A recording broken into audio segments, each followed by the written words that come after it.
வணக்கம். பரபரப்பு மீடியா செய்திகளுக்காக நான் நிரோஷன்.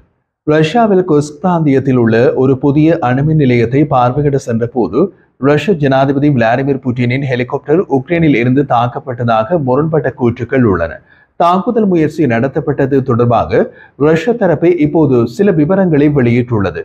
குர்ஸ்க் பிராந்தியத்திற்கு பயணம் செய்த போது உக்ரைனிய ஆயுதப்படைகளின் ஆளற்ற விமானங்களின் பெரிய அளவிலான தாக்குதலை முறியடிக்கும் மையத்தில் புட்டினின் ஹெலிகாப்டர் இருந்ததாக ஒரு தகவல் வெளியானது. இது அடையாளம் காணப்படாத நபரால் கூறப்பட்டதல்ல. ஒரு அடையாளப்படுத்தப்பட்ட ரஷ்ய தளபதி கூறினார். எந்த ஒரு தாக்குதலும் நடக்கவில்லை என்று மறுத்து உக்ரைனிய அதிகாரிகள் அந்த கூற்றை எதிர்க்கின்றனர். மே 20ஆம் தேதி புட்டின் புதிய குர்ஸ்க் அணுமின் நிலையத்தினை பார்வையிட்டார் என்பதில் எந்த சர்ச்சையும் இல்லை. அவர் புதிய குர்ஸ்க் அணுமின் நிலையத்தை பார்வையிட்ட போது எடுக்கப்பட்ட காணொளிகள் வெளியிடப்பட்டன. அவர் அங்கு இருந்த போது என்ன நடந்தது என்பது சர்ச்சையின் மையம். உக்ரைனிய ஸ்காட்ராட்காம் மையம் புட்டினின் ஹெலிகாப்டர் மீதான தாக்குதலை பொய் என்று கூறியது. அது ஒரு ரஷ்ய பிரச்சாரம் என்றும் வர்ணித்தது.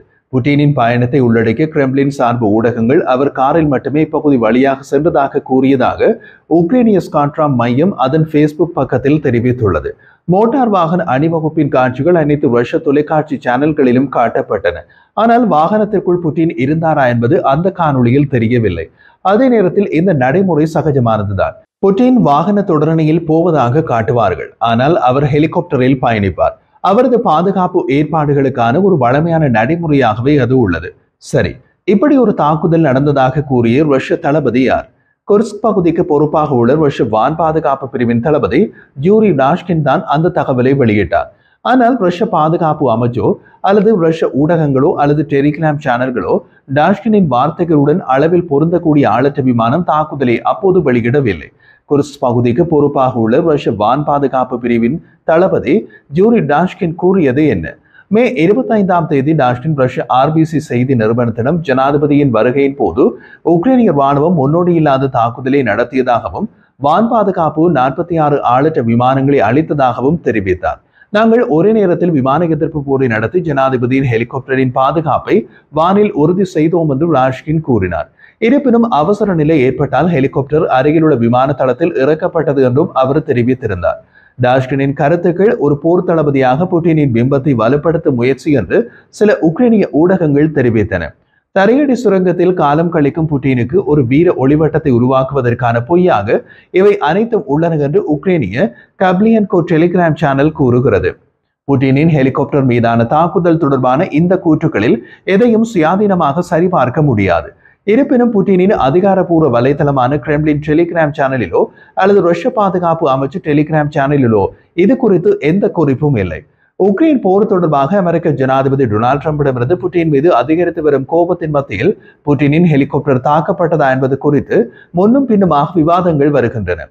போரை முடிவுக்கு கொண்டு வர முயற்சிக்கும் போது உக்ரைன் மீதான பெரிய ரஷ்ய தாக்குதல்கள் குறித்து அமெரிக்க ஜனாதிபதி ட்ரம்ப் தனது சமூக ஊடக சேனல்களில் கோபத்தை வெளிப்படுத்தியுள்ளார். சமூக வலைதளத்தில் ட்ரம்ப் விளாடிமிர் புட்டினுக்கு தெரியாதது என்னவென்றால், நான் இல்லை என்றால் ரஷ்யாவுக்கு ஏற்கனவே நிறைய மோசமான விஷயங்கள் நடந்திருக்கும். நான் சொல்லும் விளைவுகள் மிகவும் மோசமானது என்று ட்ரம்ப் பதிவிட்டார். புட்டின் நெருப்புடன் விளையாடுகிறார் என்று ட்ரம்ப் குறிப்பிட்டார். நெருப்பு எதுவென்று அவர் விளக்கவில்லை. ட்ரம்ப் தன்னைத்தானே நெருப்பு என்று வர்ணித்திருக்கலாம்.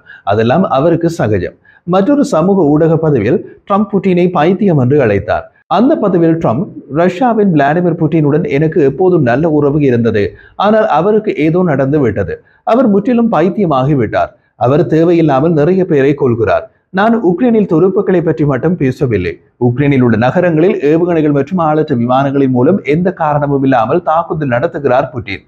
நான் எப்போதும் அவர் உக்ரைனின் ஒரு பகுதியை மட்டுமல்ல, உக்ரைன் முழுவதையும் ஆக்கிரமிக்க விரும்புகிறார் என்று கூறி வருகிறேன். ஒருவேளை அது சரியாக இருக்கலாம், ஆனால் அவர் அவ்வாறு செய்தால் அது ரஷ்யாவின் வீழ்ச்சிக்கு வழிவகுக்கும். அதே போல் ஜனாதிபதி செலன்ஸ்கியும் அவர் செய்யும் விதத்தில் பேசுவதன் மூலம் தனது நாட்டுக்கு எந்த உதவியும் செய்யவில்லை. அவரது வாயிலிருந்து வரும் அனைத்தும் பிரச்சனைகளை ஏற்படுத்துகின்றன. எனக்கு அது பிடிக்கவில்லை, அதை நிறுத்துவது நல்லது என்று பதிவிட்டார். அதே கருத்தை அவர் செய்தியாளர்களிடம் வெளிப்படுத்தினார். உண்மை என்னவென்றால், உக்ரைன் பிரச்சனையில் இப்போது ட்ரம்பை யாரும் கணக்கில் எடுப்பதில்லை. புட்டின் தனது திட்டப்படி போரை நடத்துகிறார். உக்ரைனும் ஐரோப்பிய நாடுகளும் தமக்கிடையே ஒத்துழைப்புடன் செயல்படுகின்றன. உக்ரைனுக்கான அனைத்து அமெரிக்க உதவிகளும் நிறுத்தப்பட்டு விட்டன. உக்ரைன் உட்பட ஐரோப்பியர்கள் ஒரு பக்கமும் ரஷ்யா எதிர்ப்பக்கமுமாக போரை நடத்துகிறார்கள்.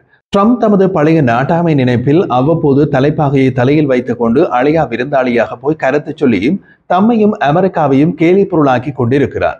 ஐரோப்பாவிலிருந்து அட்லாண்டிக் சமுத்திரத்திற்கு அப்பால் உள்ள வாஷிங்டனில் இருந்து வரும் புலம்பல்களை ஐரோப்பாவில் யாரும் கண்டுகொள்ளவில்லை. அமெரிக்காவில் 1000 பிரச்சனை. ட்ரம்ப் பேசாமல் உலக தலைவர் பதவிக்கு ஆசைப்படாமல் உள்நாட்டு தலைவர் என்ற அந்தஸ்தையாவது தக்க வைத்துக் கொள்ளலாம். ஆனால் ட்ரம்ப் தம்மை மையமாக வைத்து அனைத்தும் நடைபெறுகின்றன என்று நம்பிக்கொண்டிருக்கிறார். அதனால் அவர் அடிக்கடி ஏதாவது கூறிக்கொண்டிருக்கிறார். புட்டின் செய்வதில் நான் மகிழ்ச்சி அடையவில்லை என்று ட்ரம்ப் கூறினார். அவர் நிறைய பெயரை கொள்கின்றார். புட்டினுக்கு என்ன நடந்தது என்று எனக்கு தெரியவில்லை. நான் எப்போதும் அவருடன் பழகி வருகின்றேன். ஆனால் அவர் உக்ரைனின் நகரங்களுக்குள் ராக்கெட்களை அனுப்புகிறார். அது எனக்கு பிடிக்கவில்லை. ட்ரம்புக்கு எது பிடிக்கும் எது பிடிக்காது என்பதில் யாருக்கும் அக்கறை கிடையாது. ட்ரம்பின் புலம்பல்களில் அவரது மகத்தான தோல்வி வெளிப்படையாக தெரிகிறது. ஒரு அமெரிக்க ஜனாதிபதி இந்த அளவுக்கு தோல்வியடைவது பரிதாபம்தான்.